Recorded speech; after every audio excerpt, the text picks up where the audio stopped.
Bom, gente, é ótimo estar aqui novamente, falando um pouco sobre um assunto pertinente, né, para todos nós que vivemos hoje nessa sociedade cada vez mais complexa, né? E dentro daquele propósito do Grupo Unis, que é empoderar a gente para transformar a realidade, nós vamos trazer um assunto hoje muito interessante, que é sobre o autismo. E para a gente falar sobre esse tema, né, nós estamos aqui com a Graziela Gomes, que é graduada em terapia ocupacional pela Federal de Minas Gerais, pós-graduação lato sensu em psicomotricidade pela Universidade Cândido Mendes, tem curso de especialização em aspectos metodológicos e conceituais da pesquisa científica pela Universidade Federal, também de Juiz de Fora, e certificação internacional em integração sensorial pela Universidade do Sul da Califórnia. Nós também estamos com Elisa Maganha, graduada em letras, tem também pós-graduações em psicopedagogia institucional, psicopedagogia clínica e gestão educacional, é especialista em dislexia pela ABD, Associação Brasileira de Dislexia, professora da pós-graduação em psicopedagogia do Grupo Unis e também conselheira vitalícia do Núcleo Subneiro da ABPQ, Associação Brasileira de Psicopedagogia. Estamos com a Érica Rezende, que é graduanda em Psicologia, pedagoga e psicopedagoga no espaço psicopedagógico. O que é aqui? Consciência institucional no Grupo Unis, especialista em AEE, Clínica Psicopedagógica, Metodologias Ativas e Autismo, palestrante e contadora de histórias. Muito bem-vindas, é ótimo a gente poder estar aqui com vocês discutindo. Afinal, gente, o que é o autismo? Sintam-se à vontade para começar o nosso bate-bola. Bom, o autismo é um transtorno do neurodesenvolvimento, né? Considerado um transtorno do neurodesenvolvimento, né? Que tem algumas características, né? Sinais e sintomas muito específicos, né? Que estão relacionados principalmente com o déficit na interação, na comunicação, interesses, né? Às vezes restritos e peculiares, e entrou, né, do DSM-5, que é o Manual de Transtornos Mentais, as questões relacionadas também com as dificuldades na modulação sensorial ou na discriminação sensorial. O que seria isso, Érica? Então, existe a integração sensorial, é um processamento que o nosso cérebro faz de todos os estímulos que a gente recebe do ambiente. Então, a gente recebe informações visuais, auditivas, táteis, interoceptivas, proprioceptivas, que são aquelas que a gente recebe através dos nossos músculos, das nossas articulações, vestibulares, que é o movimento que a gente faz no espaço. Então, todas essas informações vão para o cérebro, elas são processadas e depois a gente vai emitir comportamentos adaptativos para o ambiente, ou seja, a gente vai se comportar de acordo com aquilo que a gente recebe.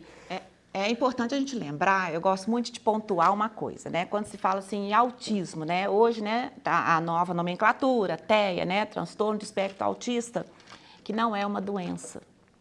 Né, a maior dúvida das pessoas é isso, nós enquanto especialistas, né, quando você vai dar um diagnóstico, né, de uma hipótese aí do TEA, né, a primeira reação dos pais é essa, né, meu filho está doente, né, isso é uma doença, o que é isso? Então, isso é importante a gente frisar, né? É um transtorno, quando a gente fala em transtorno, né? O que é um transtorno, né? É uma dificuldade, é um caminhar que vai haver algumas dificuldades ali no processo do desenvolvimento em relação a comportamentos sociais, né? A questão da comunicação. Muitas vezes eu escuto assim, nossa, meu filho não tem porque ele fala. Né? Então, as pessoas confundem muito essa questão. Então, existem níveis de autismo? Existem. É interessante a gente colocar que os níveis, eles são adequados ao nível de necessidade de apoio externo. Então, no nível 1 é aquela criança, jovem ou adulto, que não precisam tanto de um apoio de terceiros para se comunicar, para agir, para se adaptar ao meio externo. Quando a gente fala de transtorno do neurodesenvolvimento, é interessante a gente frisar a neurodiversidade. Somos todos neurodiversos. O meu cérebro é completamente diferente do seu, né? Nós fizemos novas conexões de acordo com o nosso histórico de vida. Então, a questão do TEA é que ele se desenvolveu de forma diferente por uma predisposição genética. Então, é super importante a gente entender esse histórico familiar para ver como ele se deu. E na questão dos níveis, o nível 1, ou leve, que nós falamos que de leve não tem nada, a gente estava comentando isso outro dia, às vezes é muito complexo a relação, ele precisa de menos apoio. No nível 2, ele já tem mais dificuldade na linguagem, então ele tem muita dificuldade em verbalizar, às vezes até na comunicação não verbal também. Que é o mais comum. Que é o mais né, comum. de se detectar, né, de se perceber, né, até mesmo para lidar. Né, a gente que é o chama mais de comum, moderado, né? Moderado, exatamente. E aí o severo, que a gente manda tudo lá para a Grazi, né, Grazi? Porque tem muitas questões sensoriais envolvidas. Na verdade, todos têm. A maioria, grande, esmagadora, tem problemas sensoriais. E, assim, agora, 70% são moderados e graves, né? A gente tem esses 30% que muitas vezes não são nem notificados como autistas. São pessoas com as quais, né, eles têm as dificuldades deles, mas, infelizmente, tem que ter um treinamento muito grande para identificar a própria família. Nesse né? sentido, é isso aí. Como é que se identifica? É complexo. É difícil, é complexo, porque assim, às vezes a família não vê aquela situação como algo que está incomodando ou que está sendo, vamos dizer assim, um transtorno na vida dele. Mas quando a demanda social aumenta muito, por exemplo, na adolescência, onde a demanda social, né, onde os níveis de interação social são muito complexos, às vezes aquela criança começa a demonstrar algumas alterações de comportamento, começa a demonstrar... Tem como você exemplificar um pouco isso? Por exemplo, uma das dificuldades muito grandes que esses meninos têm é na subjetivação. No entendimento, por exemplo, de sinais sociais, de entender uma metáfora, uma ironia, uma piada. Então, eles têm muita dificuldade, eles são muito literais, o pensamento é pouco flexível. Então, aí numa conversa ou numa sala de aula, isso acontece o tempo todo, né? Tem aquela famosa coisa da quinta série, por exemplo, que os meninos fazem brincadeira o tempo todo, aquelas piadas da adolescência, eles ficam meio vendidos, eles não entendem. Né? As questões, e eles começam a ficar deslocados no grupo, às vezes eles... por essa dificuldade. É uma tendência de isolamento. Às vezes ficam mais isolados, às vezes eles também começam a ser inadequados, porque como eles não conseguem entender os sinais sociais, eles também não conseguem ajustar o seu comportamento ao comportamento do outro. E também uma série interessante é Atypical. Atypical é uma série. Atypical é muito interessante, é uma série da Netflix que mostra o cotidiano de um jovem com autismo leve e mostra todas as dificuldades que ele tem no relacionamento social. Então ele é apaixonado, dando spoiler já, né?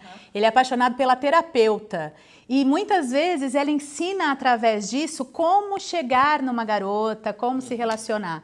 Então, a minha demanda é muito de adolescentes também, e eles chegam com essas dificuldades.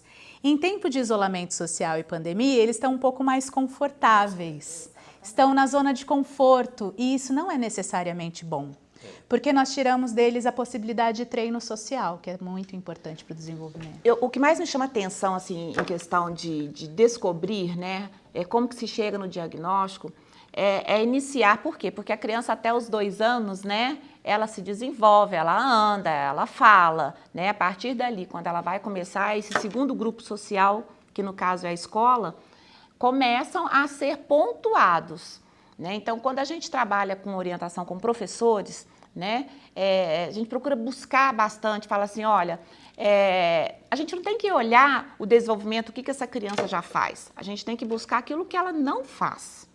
Né, o que ela ainda não faz, né, nessa certa idade, quais são as habilidades que ela poderia já ter desenvolvido e que estão mais aquém.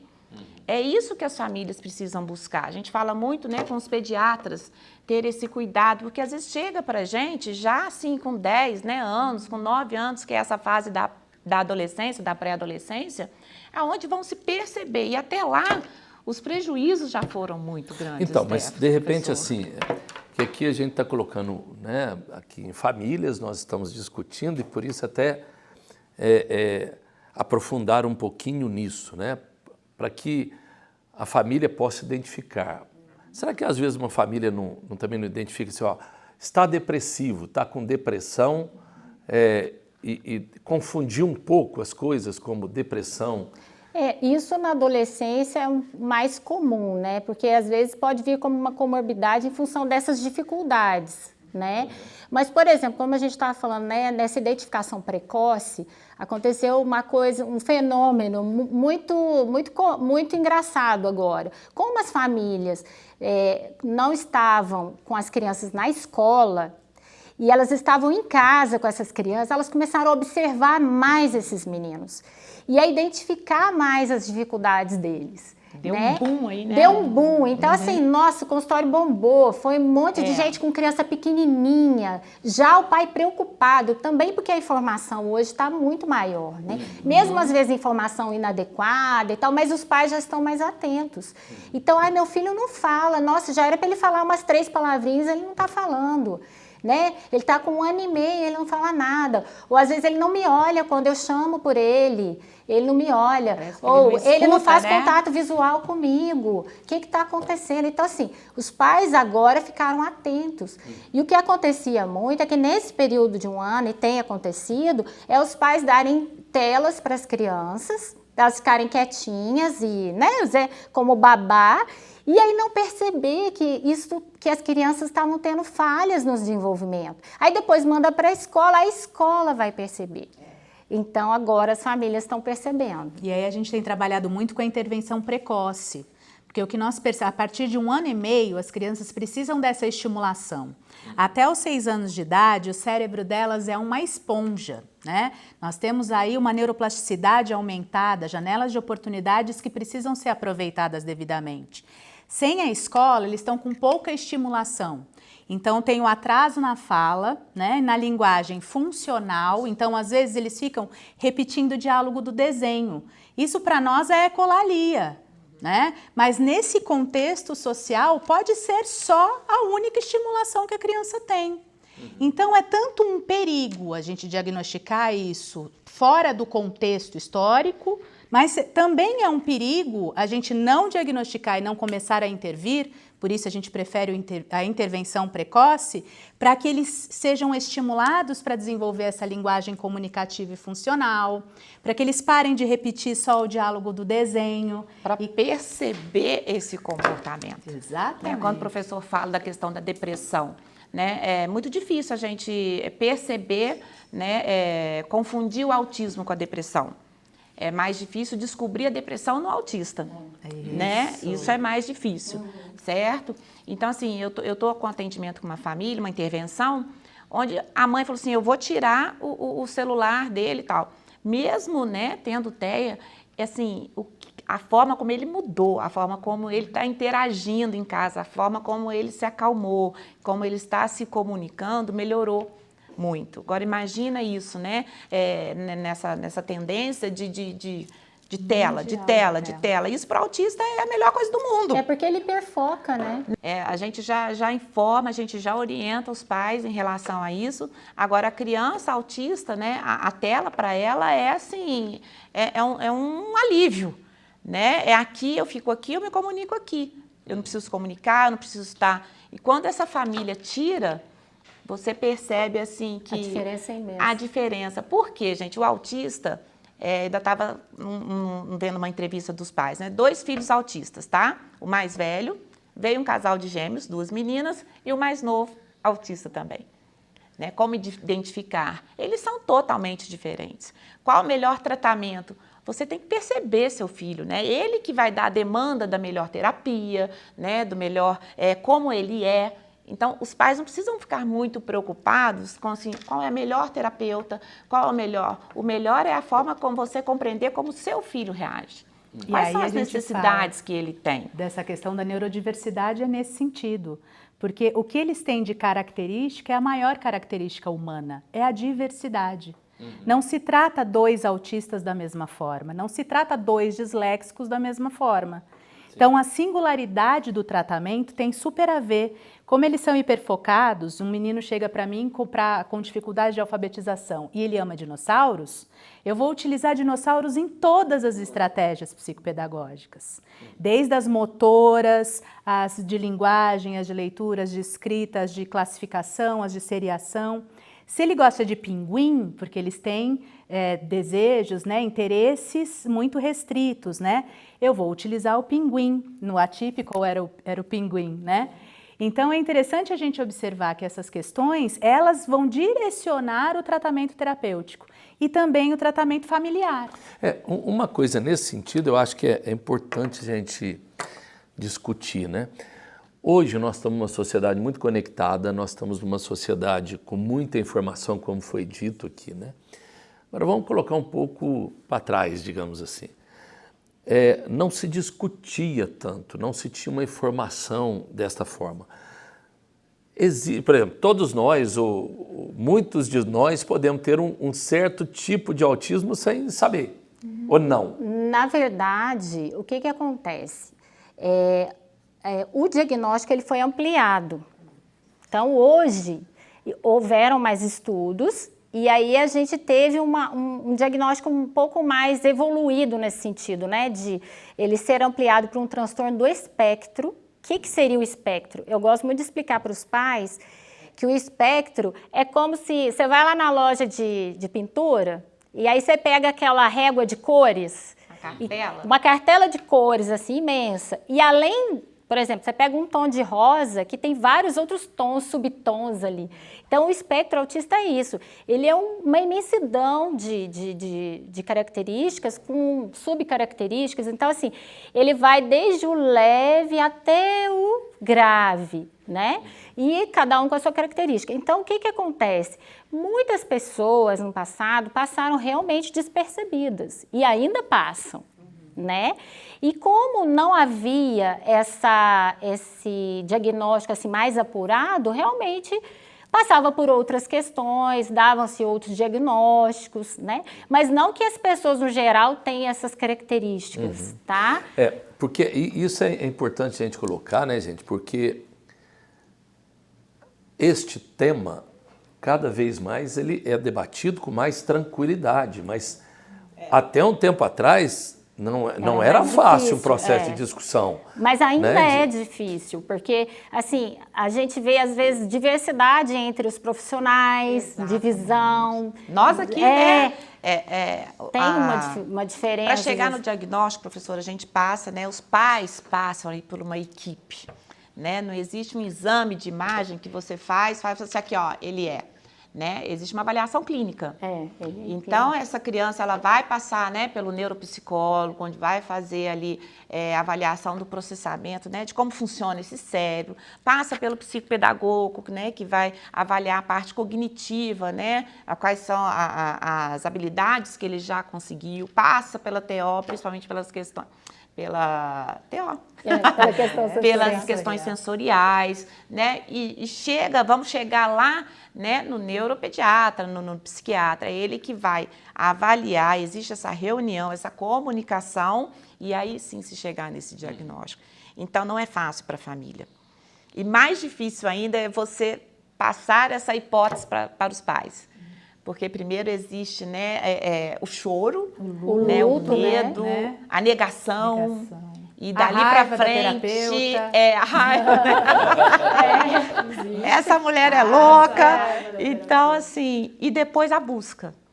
Aí que vem então, peraí, então, aí eu gosto muito de falar com os pais, o que ele não dá conta de fazer ainda? Porque o que ele faz está visível. Então, vamos buscar aquilo que precisa ajustar, aquilo que não precisa. Isso, né, que eu acredito que é importante. Essa qualidade de vida para um sujeito que é diagnosticado com um transtorno. Eu falo para os pais assim, saiam daqui tranquilos, porque o seu filho, ele vai viver, ele vai crescer, ele vai namorar, ele vai trabalhar, ele vai ter uma família, sabe? O importante é a gente ajudar nessa qualidade de vida dele. Agora, as nossas escolas estão preparadas para auxiliar nesse processo ou não? Se a gente pensar que dentro de uma sala de aula, a gente tem um cérebro muito diferente do outro, uma criança com uma história de vida, né, muito diferente da outra, e é difícil ali fazer um trabalho um pouco mais personalizado. Então, você imagine quando você vai lidar com transtornos do desenvolvimento, né? Autismo, TDAH, dislexia, às vezes a própria síndrome de Down. É muito difícil ainda, né? Já evoluímos, mas a gente tem muito a evoluir. Eu gosto muito Acho que disso. as meninas podem falar muito mais que eu, porque estamos elas são mais preparadas? Não estamos. Não. Essa é a realidade. Não estamos. Mas estamos correndo atrás, sabe? A gente tinha, eu enquanto professora, né, eu tinha um medo, assim, mas eu que vou diagnosticar? Não, professor não tem que diagnosticar, escola não tem que diagnosticar, mas tem que perceber. Né? E encaminhar. Esse meu aluno tem alguma coisa ali, peraí, vamos chamar essa família? Vamos, não deixar ir até ele passar por bullying, até ele levar ali alunos TDAH, né, vamos entrar ali, leva muita advertência pelo comportamento mais impulsivo. Então, as escolas estão buscando, vou falar de 20 anos atrás, quando eu comecei a trabalhar, e hoje eu vejo as escolas encaminharem para a gente, isso é assim... para mim é um grande passo.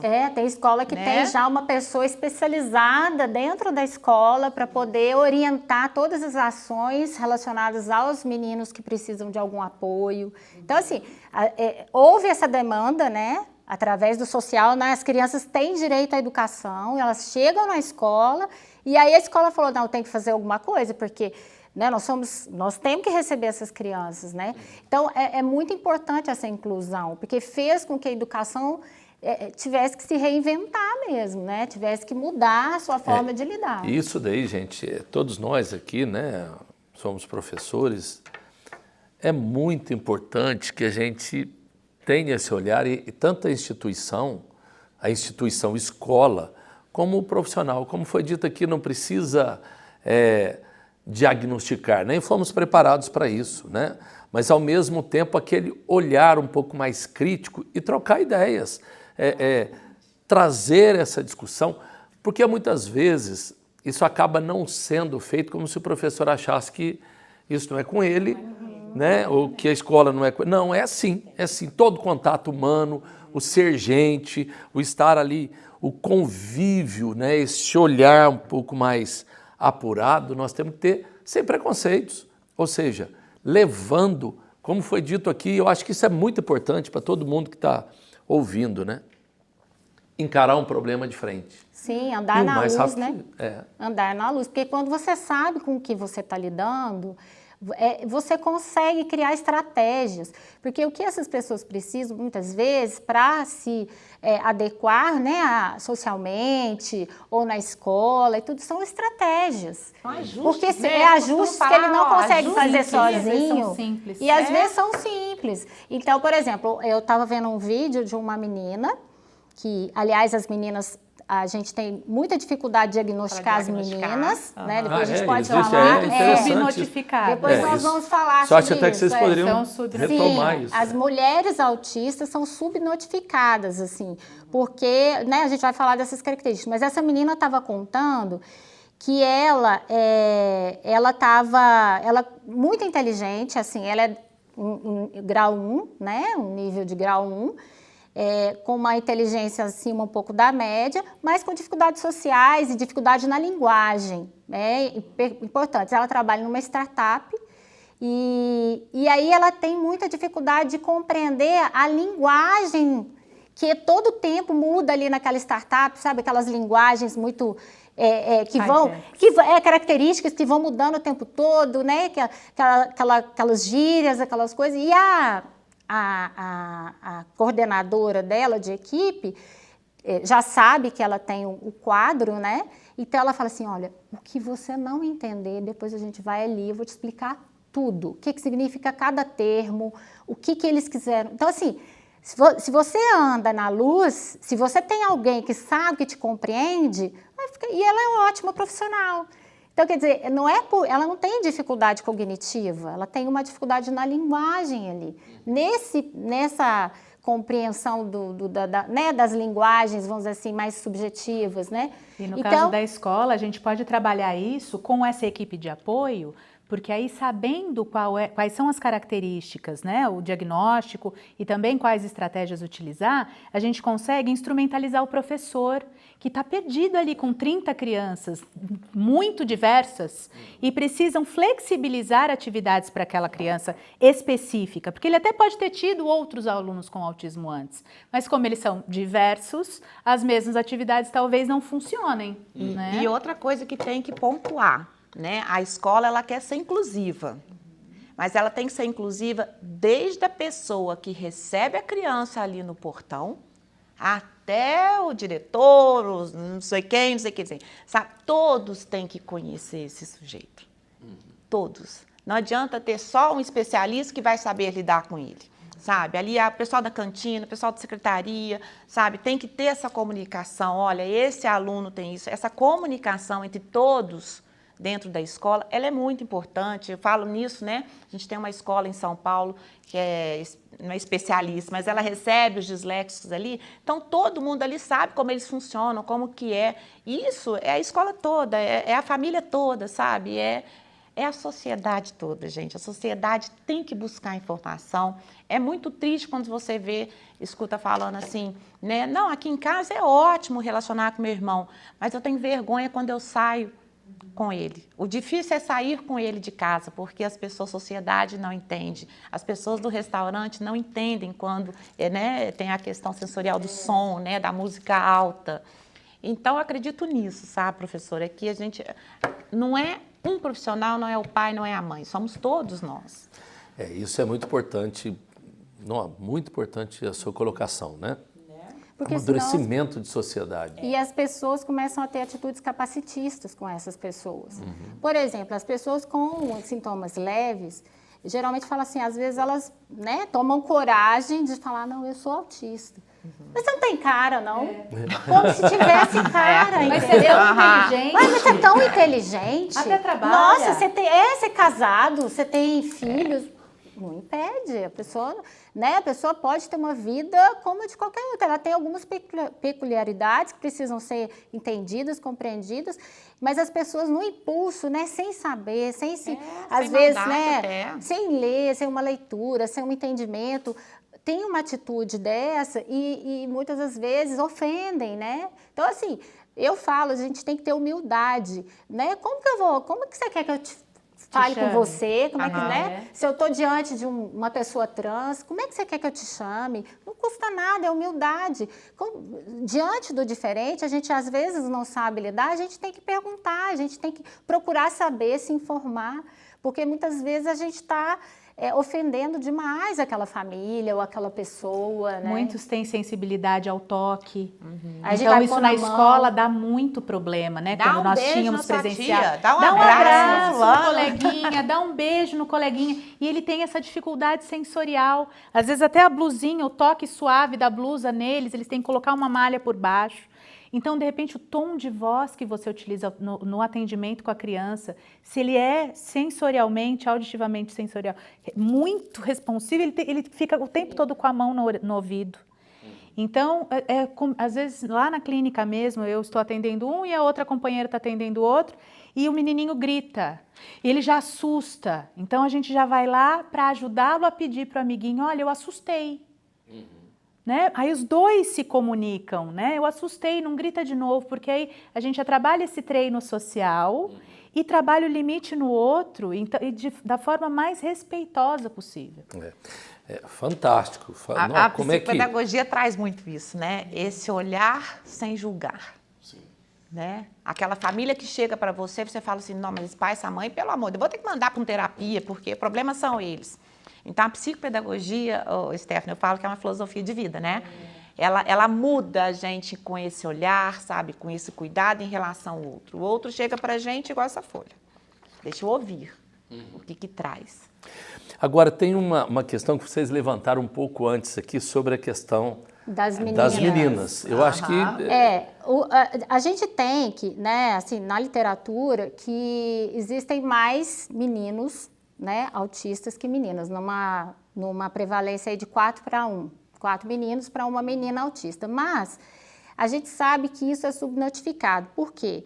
Porque as meninas, elas conseguem mascarar muitos sintomas.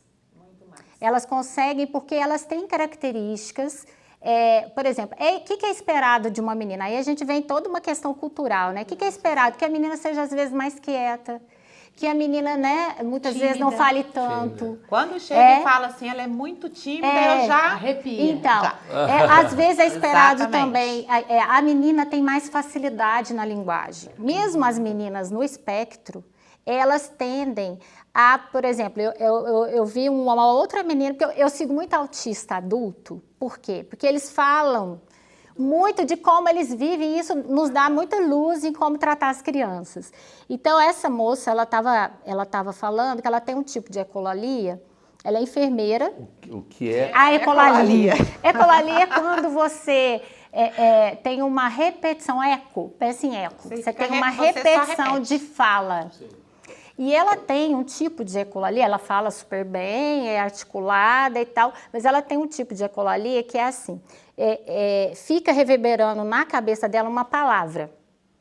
E aquilo fica, de repente ela solta fora de contexto aquela palavra. Aí o que ela aprendeu a fazer? Ela aprendeu a dar contexto para aquilo, porque ela já tinha percebido que as pessoas, ela começou a perceber que aquilo estava muito estranho. Né? Alguém falou para ela que aquilo estava estranho, então ela começou a arrumar estratégias, mas ela não consegue controlar esse tipo de impulso, ela não tem controle inibitório, ou seja, ela não consegue inibir isso. Aí ela fala, e aí é muito engraçado que o marido dela fala assim, isso é ecolalia.